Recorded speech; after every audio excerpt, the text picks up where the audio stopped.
President Trump has accused Iran of shooting down a US Apache helicopter patrolling the Strait of Hormuz. In a social media post, the president said the two pilots have been rescued uninjured, but added that the US, out of necessity, had to respond to the attack. Sarah Smith is in Washington for us. A potentially ominous moment, Sarah.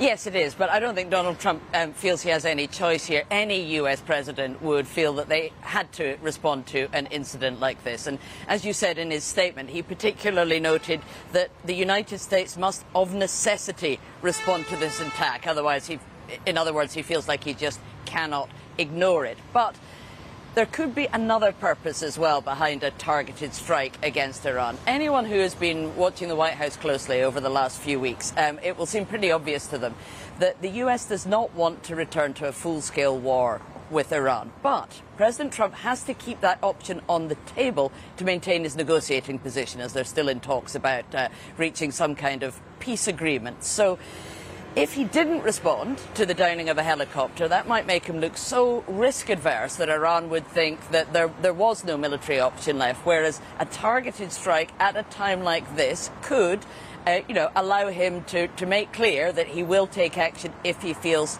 he has to.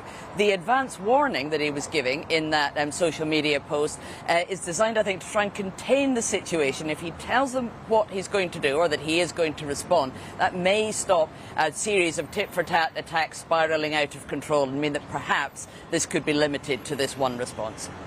Sarah, thank you. Sarah Smith for us there in Washington. Let's go to Beirut now and to Jeremy Bowen. How do you read things as they stand tonight, Jeremy?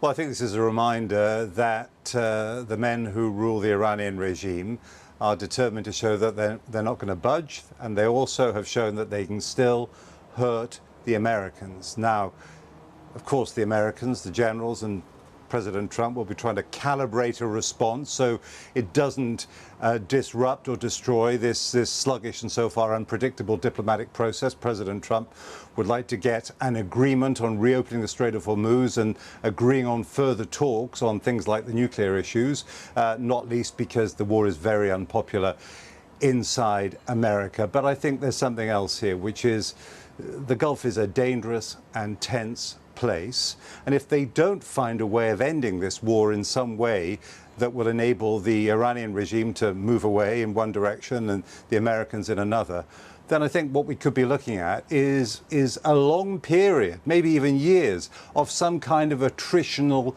perma-crisis with lurches every now and then into outbreaks of warfare. So maybe this could even be some kind of a glimpse of the future.